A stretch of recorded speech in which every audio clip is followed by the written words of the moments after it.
Teachers recruitment 2025 पोर्टलवरती जाहिरातीचा पाऊस पडतोय आणि इथंच उमेदवारांना पोर्टलवरती आलेल्या जाहिराती व्यवस्थित पाहून सर्व व्यवस्थापनांच्या 1ली ते 12वी सोबत अध्यापक विद्यालयाच्या पाहूनच उमेदवारांना लॉग इन करायचं आहे। जर तुम्हाला शिक्षक याच भरतीमध्ये व्हायचंय तर सर्वप्रथम तुमच्या अभ्यासामध्ये भर असायला हवी, ती म्हणजे तुमच्या लॉग इनला कोणती जाहिरात अपलोड झालेली आहे त्यापेक्षा कोणती लॉक करायची हे जर तुम्हाला समजून घ्यायचं असेल तर पहिल्यांदा तुम्ही शिकायचं आहे ती जाहिरात कशी वाचायची। याच्यासाठी जर तुम्ही व्हिडिओ पाहताय तर हा व्हिडिओ त्यांच्यासाठी आहे ज्यांना अभ्यासपूर्ण प्राधान्यक्रम द्यायचे आहेत, त्यांच्या ज्ञानामध्ये भर पडेलच। व्हिडिओ शेवटपर्यंत पहा।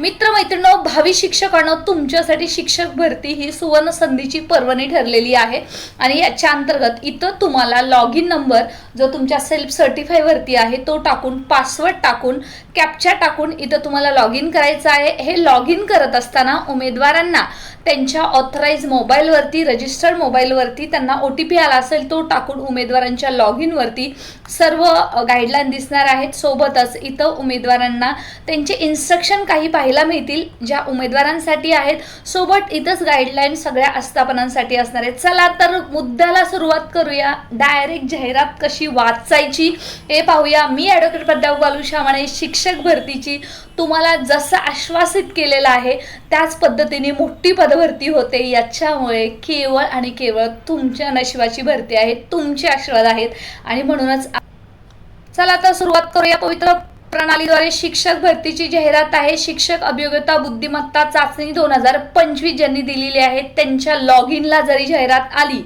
किंवा तुमच्या जेव्हा पोर्टलच्या होम पेजला जरी जाहिरात आली तर ती वाचायची कशी पाहणं गरजेचं आहे। तर मान्यता दिनांक दिलेला आहे, प्रसिद्धी दिनांक सुद्धा दिलेला आहे आणि उमेदवारांना इथं संस्थेचे नाव दिलेले आहे। संस्थेच्या नावावरून तुम्ही प्रथमतः ही संस्थेचं लोकेशन काय आहे ते निवडायचं आहे। त्याच्यानंतर नावानुसार सुद्धा तुम्ही गुगल करू शकता किंवा हा जो UDIS नंबर आहे त्याच्यानुसार सुद्धा तुम्ही गुगल करू शकता। आणि संस्था आहे ती विथ इंटरव्ह्यू सेकंडरी, हायर सेकंडरीसाठी आलेली आहे। तुमच्या माहितीसाठी पोर्टलवरती येणाऱ्या जाहिराती with interview round, without interview round 1ली ते 12वीच्या सर्व आस्थापनांसाठी एकत्रित लॉक करायचे आहेत। पहिल्या टप्प्यामध्ये विथ इंटरव्ह्यू राऊंड मध्ये आणि विदाऊट इंटरव्ह्यू राऊंड मध्ये जे दोन्ही राऊंड होणार आहेत त्या सर्वांसाठी सर्वप्रथम तुमची पात्रता जर तुमच्या लक्षात असेल तर सर्वप्रथम आपण आता जाणून घेऊया की तुम्हाला जाहिरात कशी वाचायची आहे। Okay, let's move head. आता याच्यानंतर आता ही जाहिरात दिसते बघा, निकम नीलकंठ व्यायाम मंडलची व्यवस्थापनाची खालची जाहिरात आहे, सेकंडरी आणि हायर सेकंडरीच्या पदभरती बाबतीतली। तुम्ही पाहिली काही जाहिरात पाहून घ्या।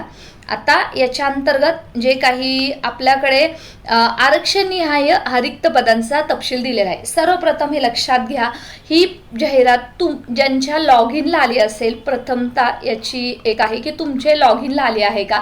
जर ही जाहिरात तुमच्या लॉग इनला आली असेल तरच तुम्ही याचा अभ्यास करायचा आहे। तोपर्यंत तुम्ही समजून घ्या, जर तुम्ही महिला आहात, समांतर आरक्षणांतर्गत माजी सैनिक, अंशकालीन, प्रकल्पग्रस्त, भूकंपग्रस्त, खेळाडू, सोबतच दिव्यांग ज्याच्या अंतर्गत ही भरती होते त्याच्या अंतर्गत जे काही अस्थिव्यंग, कर्णबधीर, अल्पदृष्टी सोबत डिसॅबिलिटी आहे असं अनाथ संस्थात्मक आणि अनाथ संस्थाबाह्य समांतर आरक्षणानुसार सोबतच समांतर आरक्षण सोडून खुल्या गटासाठी ज्या जागा आहेत, सोबतच त्यांच्यासोबतच जी व्हर्टिकल कॅटेगरी आहे, जे आरक्षण आहे अनुसूचित जाती, अनुसूचित जमाती, अनुसूचित जमातीमध्ये पेसा क्षेत्र, विजा अ, भज ब, भज क, भज ड, सोबतच इतर मागास प्रवर्ग, विशेष मागास प्रवर्ग, EWS, SC/BC, खुला प्रवर्ग, या सर्वातून तुम्ही कोणत्या ना कोणत्या एका कॅटेगरीतच बसतच असणार आहे। तर 100% हा व्हिडिओ तुमच्यासाठी आहे। अशाच ऑथेंटिक माहितीसाठी स्टे कनेक्टेड, सबस्क्राईब करून नोटिफिकेशन ऑन करा जेणेकरून तुम्हाला शिक्षक भरतीची ऑथेंटिक इन्फॉर्मेशन इथं पाहायला मिळेल। आता इथं पाहताय तुम्ही की एकंदरीत ज्या जागा आहेत त्यात तुम्हाला सगळं 0-0 दिसतंय, राईट। परंतु तुम्ही व्यवस्थित पाहिलं तर तुम्ही इतर मागास प्रवर्गातून जर बिलॉंग करत असाल आणि इतर मागास प्रवर्गाची बघा इथं एक जागा आहे, परंतु ती कोणासाठी आहे तर ती समांतर आरक्षण व्यतिरिक्त म्हणजे खुलासाठी ही पदभरती आहे। त्याच्यासाठी हे करत असताना याच्या अंतर्गत जर इतरच मागास प्रवर्गातून तुम्ही बिलॉंग करताय, परंतु तुम्ही समांतर आरक्षणाच्या या आरक्षणांतर्गत कोणत्याही कॅटेगरीमध्ये येत नाही, फक्त तुम्ही इतर मागास प्रवर्गमध्ये मोडत आहात, तर तुमच्यासाठी एक जागा आहे, हे लक्षात घ्यायचंय. त्यामुळे तुम्ही प्रथमतः हे लक्षात घ्या, जर तुम्ही इतर मागास प्रवर्ग महिला असाल तर काय तुम्ही इथं प्राधान्यक्रम लॉक करायचा आहे का, किंवा या जाहिरातीचा विचार करायचा आहे का, तर नाही. कारण महिलांना प्रत्येक प्रवर्गांतर्गत 30% आरक्षण आहे. जर त्यांनी ही जागा लॉक केली तर त्यांना खुल्या आरक्षणाचा लाभ घ्यावा लागणार आहे, इवन दो त्यांचा इतर मागास प्रवर्गाचा त्या बेनिफिट घेत असतील तरी सुद्धा. ओके, तर आता आपण पुढचे डिटेल्स पाहूयात. बघा, आता इथं 2च जागा आहेत. दुसरी कुठली जागा दिलेली आहे, तर दुसरी याच्यामधलीच एक जागा दिसते, विजा अ दिसते तुम्हाला याच्यामध्ये. विजा अ याच्यामध्ये किती जागा दिसते, एक दिसते. ती सुद्धा समांतर आरक्षण जर तुम्ही लाभ घेत नसाल तरच तुम्हाला प्राधान्यक्रम बद्दल विचार करायचा आहे. मित्रमैत्रिणी, तुमच्या लॉग इनला कोणती जाहिरात येऊ शकते. होपफुली सध्या आशा करतोय की तुमच्या लॉग इनला आलेली जाहिरातसाठी तुम्ही पात्र आहात, पण तुम्ही पात्र आहे की नाही हे तुम्ही स्वतः पाहायचं आहे. कारण याच्या ज्या इन्स्ट्रक्शन दिलेल्या आहेत या भरतीच्या, त्याच्यामध्ये त्यांनी क्लिअर सांगितलेलं आहे की शैक्षणिक, व्यावसायिक अर्हता, अध्यापनाचे विषय, वयोमर्यादा, आरक्षण, अन्य पात्रता, आवश्यक कागदपत्रे इत्यादीसाठी सर्वसाधारण तपशिलासह या वेबसाईटवरती ॲड दिलेली आहे. त्याच्यासोबतच सदर सूचनामध्ये आवश्यक शासन निर्णयाचे अवलोकन करून स्वतःची खात्री करूनच, डबल ट्रिपल अंडरलाईन करते बघा याच्यासाठी, ऑनलाईन अर्ज करायचे आहेत. त्यामुळे तुमच्या पोर्टल भरतीच्या याला काही सुद्धा येईल, पण तुम्ही कुठलं लॉक करायचं आहे, ज्याच्यासाठी तुम्ही पात्र आहात. तर आता प्रथमतः आपण पाहूयात की नक्की पात्रता आपण कशी शोधायची आहे. तर आता आपण पाहिलेलं आहे, एक या 2 जागेसाठी आहे. त्याच्या अंतर्गत जर तुम्ही समांतर आरक्षणांतर्गत जरी विजा अ किंवा ही जी काही इतर मागास प्रवर्गाची जी जागा आहे त्या तुम्ही लॉक करायच्या नाही आहेत, जर तुम्ही महिला असाल आणि जर तुम्ही समांतर आरक्षणात अंतर्गत असाल. त्याच्यासोबतच या एकूण जागा आहेत त्या फक्त किती आहेत बघा, 2च आहेत. आणि 2 जागेसाठी सुद्धा तिथं हे दिलेलं आहे. खालचा जो तक्ता आहे एकूण आहे ना, तो सर्वांसाठी तुम्ही ग्राह्य धरायचा आहे. खालचा दिलेला तक्ता तो व्यवस्थित पाहून घ्या, तो तुमच्यासाठी आहे. त्यामुळे आता हे जे 2 आहे ते कशामध्ये दिलेलं आहे व्यवस्थित पाहून घ्या. बघा, 2 काही इतर समांतर आरक्षणा व्यतिरिक्त उर्वरित पदे ही सध्या 2 आहेत. त्याच्यासोबतच आता ही 2 पदे आहेत. बघा, हा जो चार्ट दिलेला असतो ना, त्याच्यामध्ये कुठं सुद्धा मेन्शन नाहीये की मराठीची 9वी ते 10वीची जागा, मराठी माध्यमाची 9वी ते 10वीची जागा एडेडसाठी जागा आहे, लँग्वेजची आहे, ती कोणत्या कॅटेगरीसाठी आहे अजिबात सुद्धा दिलेलं नाहीये. पण याचं मिनिंग काय होतं, तर याचं मिनिंग असं होतं, इतर मागास प्रवर्गातून एक जागा भरली जाईल. ओके, याच्यातून एक जागा भरली जाईल आणि दुसरी जागा आहे ती विजा अ याच्यातून भरली जाईल. विजे ए म्हणजे कॅटेगरी आहेत त्याच्यातून एक भरली जाईल. इतकं सिंपल कॅल्क्युलेशन आहे. पण जेव्हा जास्त पदं येतात, जास्त पदांची जाहिरात येते, तेव्हा तुम्ही कसं विचार करणार आहात, तेव्हा तर तुम्हाला अजून जास्त विचार करण्याची तुम्हाला जरी संधी मिळाली तरी तुम्हाला इथे व्यवस्थित विचारच करायचा आहे. त्यासाठी व्हिडिओ शेवटपर्यंत पहा. प्रत्येक गोष्टीचं तुमचं अवलोकन तुम्हाला प्राधान्यक्रम देताना नक्कीच मदत करणार आहे. आता त्याच्यामध्ये पहा, आता इथं काय दिलंय त्यांनी, माध्यम दिलेलं आहे, मराठी माध्यम आहे आणि दुसरं पण 9वी ते 10वीची जागा आहे. जी मानधन वेतन श्रेणी आहे ती 18,000 3 वर्षासाठी उमेदवारांना करायची आहे. ठीक आहे. त्याच्यानंतर अनुदानाचा प्रकार एडेडची वेकन्सी आहे. विषय कुठला आहे, लँग्वेज आहे. ठीक आहे. जिथं विषय लँग्वेज असतो, मराठी, हिंदी, संस्कृत, उर्दू, इंग्लिश कोणताही असेल, तिथं माध्यम मॅटर करत नाही. त्यामुळे ज्यांचं ग्रॅज्युएशन BA मधून इंग्लिश झालेलं आहे, सोबतच ज्यांचं BEd सुद्धा झालेलं आहे, त्यांना 9वी ते 10वीसाठी ते उमेदवार पात्र आहेत. या जागेसाठी सब्जेक्ट 2 जो आरक्षण आहे तक्ता दिलेला आहे, हा याच्यामध्ये तुम्ही बसत असाल तर म्हणजे इथं सगळं जर तर वरती हे सगळं कॅल्क्युलेशन बदलत राहतं. यांना TET CTT 9वी ते 10वीच्यासाठी बंधनकारक नाही आहे आणि याच्यासाठी हे पद 1 दिलेलं आहे. ठीक आहे, विथ इंटरव्ह्यू राऊंडसाठी ही जागा आहे. त्याच्यासोबतच आता पहा, दुसरी जी जागा दिलेली आहे ती आहे सायन्सची आहे. विषय सायन्स आहे, परंतु शिकवण्याचं माध्यम मराठी आहे. त्यामुळे ज्यांचं ग्रॅज्युएशन म्हणजे BSc आणि BEd हे मराठी माध्यमातून जरी BEd झालं असलं तरीसुद्धा ते उमेदवार त्यांच्या लॉग इनला जरी जागा आली असली आणि जर तुम्ही या दोन्ही कॅटेगरीतून बिलॉंग करत असला तर दोन्ही कॅटेगरीच्या उमेदवारांनी याला प्राधान्यक्रम लॉक करू शकतात. समजलं. आता यांच्या अंतर्गत दिलेली जी काही माहिती आहे, कशा पद्धतीने ऑनलाईन अर्ज करायचे आहे त्याच्या संदर्भात ज्यांनी परीक्षा दिलेली आहे तेच उमेदवार याच्यासाठी पात्र आहेत. सोबत दुसरं आहे की कोण कोण अर्ज करतील, तर प्रथमतः काय करायचं आहे, ज्यांनी सेल्फ सर्टिफाय केलेलं आहे आणि अचूक अर्हता धारण करतात. लक्षात घ्या, इच्छुक आणि अर्हता धारण करणारे आणि अचूक अर्हता धारण करणारे हा माझा शब्द व्यवस्थित लक्षात ठेवा, तरच तुमचे जे काही तुम्ही लॉक करताय त्याला काही गंध राहतो, अन्यथा काही सुद्धा फायदा होत नाही. सोबतच पहा, ऑनलाईन अर्ज करतील. त्याचसोबत आता ह्या सर्वांना सेम सूचना आहेत. 1ली ते 5वी, 6वी ते 8वी, अभियोग्यता बुद्धिमत्ता चाचणी, त्याच्यासोबत TET CTT उमेदवार असणारेच उमेदवार अर्ज करू शकतील. 6वी ते 8वी याच्यासाठी जेव्हा उमेदवार सामाजिक शास्त्र, इतिहास, भूगोल या पदासाठी पात्र आहेत त्याच्यासाठी त्यांनी TET CTT पेपर 2 परंतु तो सामाजिक शास्त्र विषय घेऊन पात्र असणे बंधनकारक आहे. जेव्हा तेच उमेदवार 6वी ते 8वी या विषयाच्या गणित विषयासाठी पात्र आहेत तेव्हा त्यांनी TET CTT विज्ञान आणि गणित याच्या माध्यमातून किंवा सामाजिक शास्त्र याच्यापैकी कोणताही विषय घेऊन त्यांनी घेतली तरी नाही, आता याच्या अंतर्गत येतं पहा, 6वी ते 8वी गटातील उमेदवार विज्ञान गणित विज्ञान या विषयासाठी शिक्षक पात्रता परीक्षा TET CTT विज्ञान गणित याच्यातून पात्र होणं बंधनकारक आहे. दुसरा पेपर आहे. आणि 6वी ते 8वी या गटातील उमेदवार विज्ञान गणित व सामाजिक शास्त्र यापैकी कोणताही विषय घेऊन जरी पात्र असले तरी भाषा विषयासाठी सुद्धा त्यांना TET बंधनकारक आहे. 6वी ते किंवा CTT बंधनकारक आहे, परंतु त्यांना या दोन्हीपैकी कोणताही एक जरी त्यांनी ह्याच्यातून जरी परीक्षा TET CTT दिलेली असेल तरी सुद्धा ते पात्र आहेत. नेक्स्ट काय दिलंय, आता 9वी ते 12वीच्या उमेदवारांना काही नाही सांगितलंय. आता बघा, 7वा मुद्दा आहे. 1ली ते 8वी, 9वी ते 12वी व अध्यापक विद्यालय गटातील पदासाठी अर्ज करणारा उमेदवार अभियोग्यता बुद्धिमत्ता चाचणी टेट चाचणीस प्रविष्ट असणे आवश्यक आहे. आता 1ली ते 8वी किंवा 9वी ते 12वी सोबत अध्यापक विद्यालय याच्यामध्ये त्यांनी काय केलं, प्रत्येक उमेदवार आहे त्यांनी TAIT 2025 देणं गरजेचं आहे, त्यांनी द्यायलाच हवी. हा पहिला मुद्दा आहे. त्याच्यासोबतच मगाशीच तुम्हाला वाचून दिलेलं आहे, कोणी प्राधान्यक्रम लॉक करायचे आहे त्याच्याबद्दल सूचना आहे.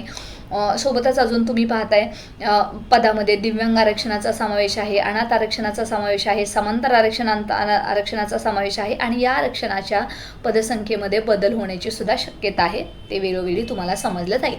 त्याच्यासोबतच उच्च माध्यमिकची जर जागा असेल, ठीक आहे, 11-12वी, तर दोन विषयासाठी जर ते पद असेल ना, एक पूर्णकालीन पदाची असेल तर त्या दोन्ही विषयामध्ये उमेदवारांनी किमान द्वितीय श्रेणी आवश्यक आहे. त्यांनी किमान द्वितीय श्रेणी त्याच्यामध्ये असायला हवी. त्याच्यासोबतच पहा, आता ह्याच्यामध्ये जिल्हा बदलीचा उमेदवारांना हक्क नाही, त्यामुळे उमेदवारांनी प्राधान्यक्रम देत असताना विचार करून करायचे आहे. जिथं तुम्ही नोकरीचा विचार करणार आहात, प्राधान्यक्रम देत आहात, तिथंच तुम्हाला पुढचं आयुष्य घालवायचं आहे सध्याच्या नियमानुसार. आणि त्याच्या अंतर्गत हा शासन निर्णय 21/6/2023 सुद्धा दिलेला आहे. थोडक्यात मराठीत म्हणतातच ना, तिथंच नोकरी करायची आणि तिथंच तुम्हाला छोकरी आणि तिथं तुमचा संसार थाटायचा आहे. त्यामुळे प्राधान्यक्रम देत करत असताना व्यवस्थित विचार करायचा आहे. सोबतच SC-BC बद्दल बघा, ही सूचना आहे. जेव्हा तुम्ही SC-BC प्रवर्गाचे उमेदवार प्राधान्यक्रम लॉक करत आहात तेव्हा तुम्हाला सध्या या आरक्षणांतर्गत 26/2/2024 रोजी जे SC-BC आरक्षण झालेलं आहे त्याच्या संदर्भात मुंबई उच्च न्यायालय इथं याचिका दाखल आहे. त्याच्यामुळे अंतिम निर्णयाच्या अधीन राहून त्यांनाही नियुक्ती आहे ती देण्यात येत आहे. अशा पद्धतीने ही बेसिक जाहिरात आहे. चला तर आपण दुसरी जाहिरात पाहूया, जेणेकरून तुमचं हे कन्फ्युजन आहे, जेवढे जास्त तुम्ही जाहिरातींचा अभ्यास करणार आहात तेवढं तुमचं दूर होणार आहे.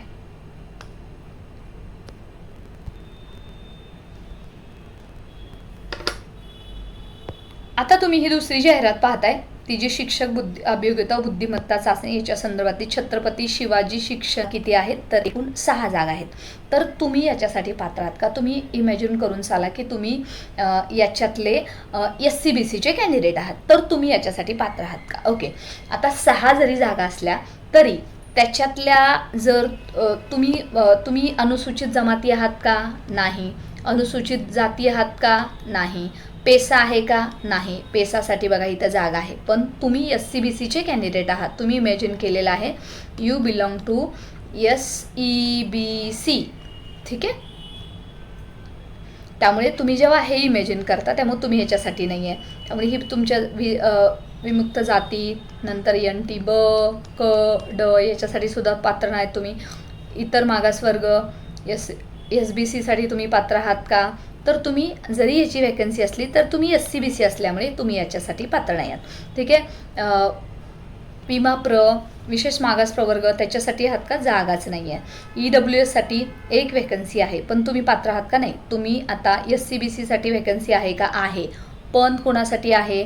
समांतर आरक्षण सोडून ही वॅकन्सी आहे, लक्षात ठेवा. समांतर आरक्षण सोडून SCBC जर उमेदवार असेल तर त्यांच्याकडे आहे. मग जर SCBC महिला जर तुम्ही असाल SCBC महिला आहात तर तुम्ही याच्यासाठी पात्र आहात का? नाही. SCBC माजी सैनिक आहात, पात्र आहात का? नाही. अंशकालीन आहात, पात्र आहात का? नाही. प्रकल्पग्रस्त नाही. भूकंपग्रस्त नाही. खेळाडू नाही. जर तुमच्याकडे फक्त SCBC आहे, सोबत तुम्ही कोणत्याही सामाजिक जे आरक्षण आहे त्याचा कोणताही तुम्ही लाभ घेत नाही आहे दिव्यांगाच्या अंतर्गत, तर तुम्ही याच्यासाठी पात्र नाही आहात. फक्त SCBC ज्याची कॅटेगरी आहे त्याला त्या एक वॅकन्सी आहे, हे लक्षात ठेवा. फर्स्ट वॅकन्सी आहे SCBCसाठी. सोबतच आता आपण दुसरी म्हणजे थोडक्यात अशा पद्धतीने तुम्ही जाहिरात पाहिजे आहे. तुमच्या लॉग इनला बघा, लॉग इनला तुमच्या काहीही येऊ शकतं, हे लक्षात घ्या. तुमच्या लॉग इनला काही याला कुठलंही बंधन नाही, पण तुम्हाला द्यायचं आहे काय हे तुम्हाला ठरवायचं आहे. बरं, चला जाहिरात आता पाहूयात. किती जागा आहेत तिथे? तर याच्यामध्ये एकूण 6 वॅकन्सीज आहेत मगाशी सांगितल्याप्रमाणे. याच्या अनुसूचित जमातीच्या किती जागा आहेत? अनुसूचित जमातीच्या समांतर आरक्षणाव्यतिरिक्त एक जागा आहे, ठीक आहे. ती सुद्धा पेसा, ज्यांच्याकडे पेसाचा दाखला आहे 14 मे 2025 पूर्वीचा हवाय हा दाखला आहे का, त्याच्यासाठी तुम्ही इथं पात्र आहात, ठीक आहे. त्याच्यासोबतच आता हे पाहतोय की आपण भजब, ठीक आहे, NTB मध्ये ही जागा आहे. त्याच्या अंतर्गत समांतर आरक्षण असेल तर एक वॅकन्सी आहे. त्याच्यासोबत दुसरी कोणासाठी आहे तर इतर मागास वर्गची ही आहे. त्याच्या अंतर्गत इतर मागासवर्गासाठी एक आहे, ते सुद्धा समांतर आरक्षण अंतर्गत असताना ते मात्र समांतर आरक्षण महिलासाठी वॅकन्सी आहे. त्यामुळे इतर मागासवर्ग असतील उमेदवार, मेल कॅन्डिडेट असेल त्यालाही प्रिफरन्स आला तरी सुद्धा त्यांनी द्यायचं नाही. फक्त महिला असेल त्यांनीच इथं प्रिफरन्स द्यायचं आहे. EWS त्याच्यासाठी एक आहे, ती सुद्धा कोणत्याही समांतर आरक्षण खाली मोडत नाही आहे, फक्त EWS कॅटेगरीला मोडते. आणि इथं SCBCसाठी एक आहे. मगाशी सांगितल्याप्रमाणे खुला प्रवर्गासाठी, ओपन कॅटेगरीसाठी कोणती इथं वॅकन्सी तुम्हाला दिसत नाही. सगळं इथं तुम्हाला 0-0 झालेलं पाहायला मिळतंय. ओके, आता याच्या अंतर्गत समांतर याच्यामध्ये कुठली वॅकन्सी आहे का, म्हणजे दिव्यांगमध्ये एखादी वॅकन्सी आहे का, तर अजिबात सुद्धा नाही. एकत्रित किती वॅकन्सी कशी बघाल पाहता तुम्ही याच्यामध्ये बघा. तुम्ही आता हा चार्ट तुम्ही पूर्णच पाहताय बघा. आता याच्या अंतर्गत महिलाची वॅकन्सी आहे, महिला. Okay, I can draw this. Okay, आता ही महिलाची वॅकन्सी आहे. ही महिला अंतर्गत एक वॅकन्सी आहे. त्याच्या अंतर्गत आता बघा दुसरीकडे कुठेच नाही आहे. इतर मागास प्रवर्ग सोडून ज्या बाकीच्या आहेत त्या आपण पाहतोय. त्याच्या अंतर्गत हे समांतर आरक्षण व्यतिरिक्त हे कॅटेगरीनुसार सांगितलेलं आहे. त्याच्या 5 वॅकन्सी आहेत. 1 + 5 = 6. अशा पद्धतीने हे आरक्षणाची टक्केवारी आपण लक्षात ठेवायची आहेत. खालच्या ज्या सूचना आहेत त्या सेम असतात, परंतु आता त्याचं बायफर्गेशन कसं होतं या चार्टमध्ये कुठंही दिलेलं नाही आहे की इतर मागास प्रवर्गीय SCBCला वॅकन्सी आहे मग तुम्हाला त्याचा काही लाभ होणार आहे का. अजिबात सुद्धा कुठंही काही त्यांनी मेन्शन केलेलं नाही आहे. मग आता तुम्ही हे कसं चेक करणार आहात तर तुम्ही चेक करा की आता याच्यामध्ये काय आहे. याच्यामध्ये तुम्हाला माध्यमानुसार सुद्धा या जागा तुम्हाला पाहायला मिळतील. बघा आता माध्यम मराठी माध्यम मराठी माध्यम मराठी माध्यम. Okay, clear. मराठी माध्यमबद्दलचं कन्फ्युजन तुमचं दूर झालेलं आहे. बरं, आता त्याच्यानंतर 1 ते 5ला किती वॅकन्सीज आहेत? 2 वॅकन्सीज आहेत. 6 ते 8ला किती वॅकन्सीज आहेत? 1 वॅकन्सी आहे. 6 ते 8ला वॅकन्सीज किती आहे? तर त्याच्या अंतर्गत मराठीच्या वॅकन्सी असताना त्याच्यामध्ये 2 वॅकन्सी आहेत आणि मराठी 9 ते 10ला 1 वॅकन्सी आहे. टोटल 6 आहेत. पण ते आता कोणासाठी आहेत हे चेक करत असताना पहिल्यांदा अनुदानाचा प्रकार चेक करा. जर तुमच्या लॉग इनला आली तर त्याच्या अगोदर ऑल सब्जेक्टमध्ये 1 ते 5साठी किंवा 1 ते 4साठी ऑल सब्जेक्टसाठी वॅकन्सी असते. त्यामुळे जर तुमच्या लॉग इनला आली, कोणाकोणाच्या लॉग इनला येणार आहे वरती मी ऑलरेडी तुम्हाला सांगितलेलं आहे की कोणासाठी वॅकन्सी आहे त्यांच्या लॉग इनला येईल. महिलांनी कुठला लॉक करायचा आहे किंवा मेल कॅन्डिडेटनी कुठला लॉक करायचा आहे. सोबतच पहा स्पेशल टीचर आर्ट्स आहे. ठीक आहे, स्पेशल टीचर्स आर्ट्ससोबत त्यांचं शिकवण्याचं माध्यम मराठी आहे. ओके, म्हणजे कला ज्यांचं आहे त्यांनी या प्रिफरन्स द्यायचं आहे. आणि ग्रॅज्युएशन, कारण ही जागा 6 to 8साठी आहे आणि डिप्लोमा आणि ग्रॅज्युएशन आहे तर तिथं 1 वॅकन्सी आहे. त्याच्यासोबतच स्पेशल टीचर वर्क एज्युकेशन कार्यानुभवची जागा आहे. मराठी माध्यमातून त्यांचं कंप्लीट झालं पाहिजे एज्युकेशन, ग्रॅज्युएशन आहे आणि डिप्लोमा प्लस किंवा ग्रॅज्युएशन असणं गरजेचं आहे. ठीक आहे, म्हणजे DED किंवा BEd असेल आणि ग्रॅज्युएशन असेल तर तुम्ही याच्यासाठी पात्र आहात. TET CTT ऑलरेडी तुम्हा सर्वांना आता माहीतच आहे, पहिल्या जाहिरातीत तुम्ही समजून घेतलेलं आहे. सोबतच आता ही PT टीचर म्हणजे फिजिकल एज्युकेशन टीचरची वॅकन्सी आहे. शिकवण्याचं माध्यम मराठी आहे. आवश्यक पात्रता ग्रॅज्युएशन आहे. आवश्यक व्यावसायिक पात्रतासुद्धा ग्रॅज्युएशन अशा 6 वॅकन्सी आहेत. परंतु इथं मगाशी सांगितल्याप्रमाणे कुठंही इथे कॅटेगरीनुसार ही जागा भरली जाईल असं मेन्शन केलेलं नसतं. त्याचमुळे मित्रमैत्रिणींनो, आम्ही जे तुम्हाला सांगतोय की प्राधान्यक्रम देत असताना उमेदवारांनी विशेष काळजी घेणं गरजेचं आहे. काळजी म्हणजे काय की इथं आपल्याला काही दिलेलं नसतं ना, त्यामुळे आपल्याला विचार करायची की टोटल एकंदरीत तुमच्या विषयासाठी किती जागा आलेल्या आहेत, एखाद्या कॅटेगरीसाठी किती आले आहेत त्याचा विचार करून तुम्हाला करावं लागतं. सबस्क्राईब करून नोटिफिकेशन ऑन करा, तुमच्या जिवलग मित्रमैत्रिणींना पोहोचवा. आणि याचसाठी जमलं तर गुरु गायडन्स किंवा टीचर हेल्पलाईनच्या माध्यमातून थेट आमच्याशी सुद्धा संपर्क साधा. सर्व ज्या इतर सूचना आहेत त्या ॲज इट इज आहेत, ज्या पहिल्या तुम्हाला जाहिरातीमध्ये सांगितल्या होत्या त्याच्या अंतर्गत याच्यामध्ये कोणताही बदल नाही. अजून एक महत्त्वाची जाहिरात आपण पाहणार आहोत.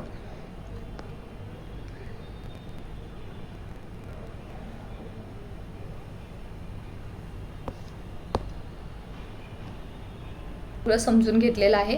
आदिवासी ग्रामीण विकास शिक्षण संस्था कुरखेडा ह्याची विथ इंटरव्ह्यूला आलेली वॅकन्सी आहे. UDIS नंबर मी तुम्हाला सांगितलेला आहे. कसं संस्था सर्च करायची, सेकंडरी हाय सेकंडरी पाहून घ्यायचं आहे. तुमच्या लॉग इनला आली तर विचार करायचा आहे. याच्यामध्ये एकूण आलेल्या वॅकन्सीज आहेत त्या 19 आहेत. त्या 19मध्ये सध्या महिलांसाठी किती आहेत, कॅटेगरीसाठी किती आहेत सर्व इथं दिलेलं आहे. अनुसूचित जातीसाठी काही नाही, जमातीसाठी नाही आहे. अनुसूचित जमातीसाठी आहे. पेसांतर्गत 3 वॅकन्सी आहेत आणि त्या केवळ महिलांसाठी आहेत. महिला जर असेल तर तुम्ही इथं लॉक करायचं आहे. पेसा क्षेत्राचा दाखला असणं गरजेचं आहे.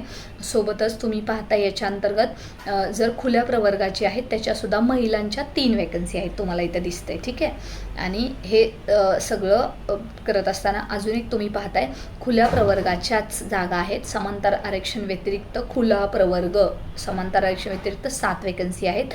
अशा टोटल मिळून आपण पाहतोय की खाली ज्या आहेत त्या 10 वॅकन्सीज आहेत खुल्या प्रवर्गाच्या, पण पेसा क्षेत्रातल्या महिलांच्या 3 आहेत आणि मेल कॅन्डिडेट समांतर आरक्षण सोडून, म्हणजे कोणतंही अंतर्गत तुमच्याकडे समांतर आरक्षण सर्टिफिकेट नाही आहे पण तुम्ही मेल कॅन्डिडेट आहात. फिमेलसुद्धा याच्यासाठी पात्र आहेत, पण महिलांना 30% आरक्षण असतं त्यामुळे त्यांनी शक्यतो इथंच प्राधान्यक्रम द्यावा जिथं महिला आहेत. अन्यथा मेलचं म्हणजे त्यांचं मेरिटपेक्षा जर तुमचं जास्त असेल तर तुमची इथं निवड होते.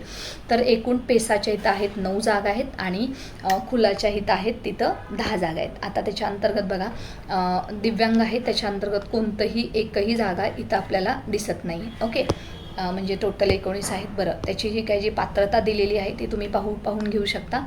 याच्या अंतर्गत मराठी माध्यम दिलेलं आहे. 1 ते 5साठी वॅकन्सी आहे. एडेड सेक्शन आहे. ऑल सब्जेक्टसाठी आहे. त्यामुळे HSC आणि DED असलं, CTT पहिला पेपर असला तरी तुम्ही पात्र आहात. त्याच्यासाठी एकच पद आहे.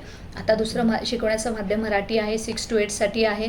सॅलरी शिक्षण सेवकांना जी 3 वर्ष मिळणार आहे 16,000 ती दिलेली आहे. एडेड सेक्शन आहे. विषय शिकवण्याचा विषय कोणता आहे तर मॅथमॅटिक्स विषय आहे. तर शिकवण्याचं माध्यम मराठी आहे आणि शैक्षणिक पात्रता ग्रॅज्युएशन आहे. ठीक आहे, 6 to 8साठी असल्यावरती तुम्हाला DED किंवा BEd, TET, CTET दुसरा पेपर असेल आणि अर्थात तुमच्या लॉगिनला येणारच आहे जर तुम्ही एवढं सगळं क्वालिफिकेशन घेतलेलं आहे आणि शिकवण्याचं माध्यम मराठी असेल. सोबत तुम्ही मॅथ्ससाठी इथं पात्र आहात, एक व्हॅकन्सी आहे. आता मॅथ्ससाठी पात्रता जर तुमची असेल, पात्रतेची जी आपण ॲपमध्ये अपलोड केलेले आहेत, प्ले स्टोअरमध्ये जाऊन E+School ॲप डाउनलोड करा किंवा तुम्ही तुमच्या बॅचमध्ये तुम्ही सध्या पाहून घ्या, तिथं तुम्हाला मिळतील. त्यामुळे तुमची पात्रता एकदा कन्फर्म करून घ्या. त्यासोबतच सेल्फ सर्टिफाय केलेला फॉर्मसुद्धा पाहणं तितकंच गरजेचं आहे. बघा, दुसरी 9 ते 10ची वॅकन्सी आहे. त्याच्यासोबतच 9 ते 10साठी सुद्धा सेमच सॅलरी आहे. आपण इथं नाही, 9 ते 10साठी 18,000 आहे 3 वर्षासाठी. ओके, 9 ते 10ची सारखीच सेम, 11 ते 12साठी सेमच आहे असं सांगायचं होतं मला. एडेड सेक्शन आहे, मॅथची वॅकन्सी आहे, मराठी आहे, सेम आहे. याच्या 2 जागा आहेत. ठीक आहे, म्हणजे वरती होतं ते 6 ते 8साठी होतं, आता 2 नंबरचे आहे ते 9 ते 10साठी. आता खालची आपण पाहतोय त्याच्या अंतर्गत आता ही 9 ते 10चीच वॅकन्सी आहे. माध्यम मराठी आहे, एडेड सेक्शन आहे, विषय सायन्सची वॅकन्सी आहे. पण शिकवण्याचं माध्यम कुठलं आहे पहा, शिकवण्याचं माध्यम त्यांचं आहे ते आहे, सध्या शिकवण्याचं माध्यम आहे ते इंग्लिश आहे. त्यामुळे इथं ज्यांनी ग्रॅज्युएशन आहे, हे ग्रॅज्युएशन म्हणजे ही व्यावसायिक पात्रता आहे, ती त्यांनी BEd आहे, BEd त्या त्यांचं इंग्रजी माध्यमातून झालं असेल तरच त्यांनी पहिल्या टप्प्यामध्ये हा पसंतीक्रम लॉक करायचा आहे. याची प्रत्येकाने नोंद घ्यायची आहे, कारण ही जी वॅकन्सी आहे ती इंग्लिश सेमी इंग्लिशच्या वर्गावरची आहे. आता पहा, इथं नंतर नेक्स्ट आहे मराठी माध्यम आहे, शिकवण्याचं माध्यम 9 ते 10ची वॅकन्सी आहे, एडेड सेक्शन आहे, पण लँग्वेज आहे. लँग्वेजसाठी कोणतंही माध्यम मॅटर करत नाही, ना की त्यांना कोणतीही TET CTET बंधनकारक असते. त्याच्यासोबत त्यांचं BA आणि BEd असेल तर ते 9वी 10वीसाठी विदाऊट TET पात्र आहे. त्याच्या 2 वॅकन्सी आपल्याला इथं पाहायला मिळतात. लास्टची आपण पाहूयात की 9 ते 10साठी आहे, एडेड सेक्शन आहे, फिजिकल एज्युकेशन, स्पोर्ट टीचरची वॅकन्सी आहे. इथं मराठी आहे, ज्यांचं BPEd झालेलं आहे त्यांच्यासाठी ही वॅकन्सी आहे आणि त्याच्या अंतर्गत वॅकन्सी किती दिलेल्या आहेत तर 1 आहे. अशा टोटल मिळून 8 वॅकन्सी आपल्याला इथं पाहायला मिळतात. बरं, या 8 वॅकन्सी आहेत आणि वरती तुम्ही पाहिलं असेल 19 वॅकन्सी आहेत.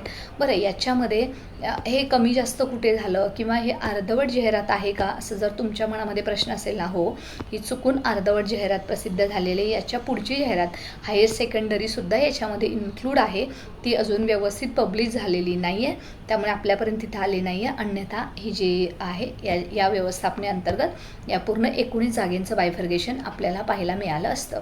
त्याच्यासोबतच अजून एक महत्त्वाची आपण ॲड पाहतोय.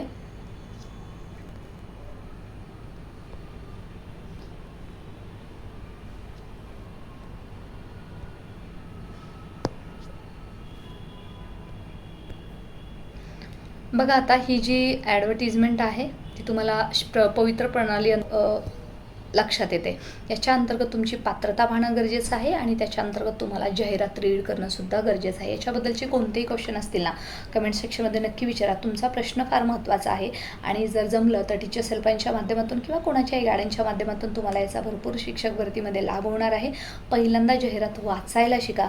तुमच्या लॉगिनला काय आलं आहे, सेल्फ सर्टिफाय काय तुम्ही केलं आहे, तुम्ही पात्र कशासाठी आहात आणि नंतर तुम्ही जाहिराती रीड करा.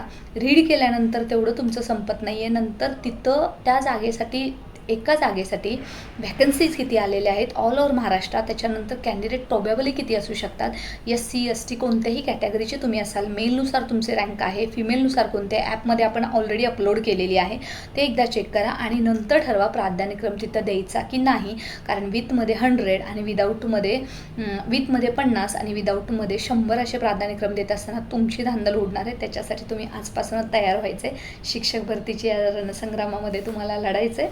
तर तुम्ही योग्य जाहिरात वाचा, त्याच्यानंतर तुमची एलिजिबिलिटी चेक करा आणि मग नंतर तुम्ही प्राधान्यक्रम असाईन करा आणि नंतरच तुम्ही पूर्णतः विचार करून गायडन्सच्या मदतीने कोणाचाही घ्या.